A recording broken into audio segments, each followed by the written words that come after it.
नमस्कार। प्रादेशिक समाचार के साथ मैं पूजा कुमारी। पूर्व मुख्यमंत्री हेमंत सोरेन की एसएलपी स्पेशल लीव पिटीशन पर आज सर्वोच्च न्यायालय में आंशिक सुनवाई हुई। इस दौरान हेमंत सोरेन के वकील ने याचिका वापस लेने का आग्रह किया, जिसे सुप्रीम कोर्ट ने स्वीकार कर लिया। सुप्रीम कोर्ट के जस्टिस सूर्यकांत और जस्टिस केवी विश्वनाथन की खंडपीठ ने हेमंत सोरेन की याचिका पर सुनवाई की। दरअसल मनी लॉन्ड्रिंग के एक मामले में हेमंत सोरेन को 31 जनवरी को ईडी ने गिरफ्तार किया था।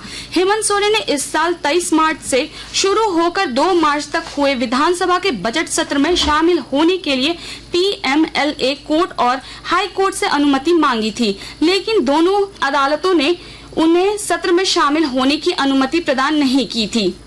तेल विपणन कंपनियों ने देश भर में 19 किलोग्राम वाले वाणिज्यिक एलपीजी सिलेंडर के दाम आज से कम कर दिए गए हैं। इनमें अलग अलग शहरों में 30 से 32 रुपए तक की कटौती की गई है।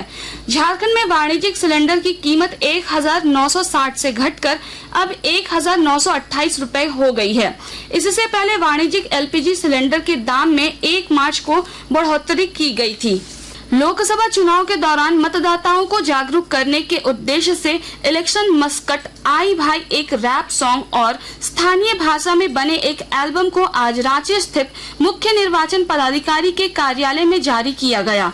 पत्रकारों को संबोधित करते हुए मुख्य निर्वाचन पदाधिकारी के रवि कुमार ने कहा कि लोकसभा चुनाव के दौरान खासकर युवा मतदाताओं को मतदान के लिए प्रेरित करने के उद्देश्य से आई भाई शुभंकर और स्थानीय भाषाओं में गाने को लॉन्च किया गया है। उन्होंने बताया कि मीडिया जगत समेत 16 अनिवार्य सेवा के सेक्टर से जुड़े मतदाताओं के लिए बैलेट पेपर से मतदान की व्यवस्था की जा रही है। इस प्रक्रिया के तहत आवश्यक कागजी कार्रवाई करके अनिवार्य सेवा से जुड़े लोग भी मतदान प्रक्रिया में हिस्सा ले सकेंगे। जमशेदपुर जिला निर्वाचन पदाधिकारी अनन्य मित्तल ने बताया कि 85 वर्ष से अधिक के मतदाता और 40% से अधिक के दिव्यांग लोगों के लिए घर बैठे मतदान करने की सुविधा उपलब्ध कराई गई है। इन सभी मतदाताओं को फॉर्म 12D भरना होगा। इसके बाद पोस्टल बैलेट के माध्यम से अपने मत का इस्तेमाल कर सकेंगे। चुनाव अधिकारी उन्हें पोस्टल बैलेट की सुविधा उपलब्ध कराएंगे। फॉर्म 12D जिला निर्वाचन पदाधिकारी के कार्यालय में उपलब्ध है, जिसे भरने के बाद आवेदक को जिला निर्वाचन पदाधिकारी कार्यालय में जमा करना होगा। फॉर्म जमा करते ही वैसे मतदाताओं की सूची तैयार कर चुनाव अधिकारियों को नियुक्त कर दिया जाएगा, ताकि 100% मतदान का लक्ष्य प्राप्त किया जा सके।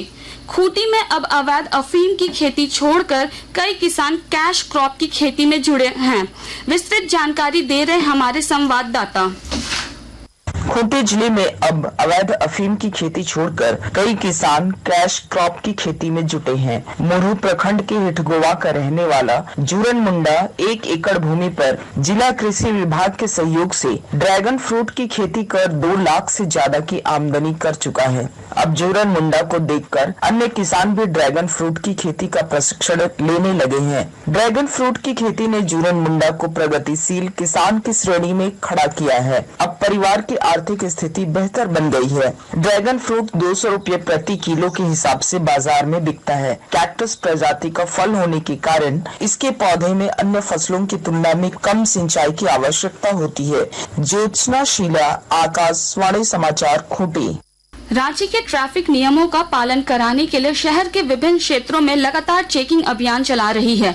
पिछले 2 दिनों में कुल 328 लोगों को नियम के उल्लंघन करने के मामले में चालान काटा गया है। ट्रैफिक एसपी सुमित कुमार अग्रवाल ने आज बताया कि शहर के विभिन्न क्षेत्रों में लगातार ट्रैफिक दुरुस्त करने को लेकर अभियान चला रही है।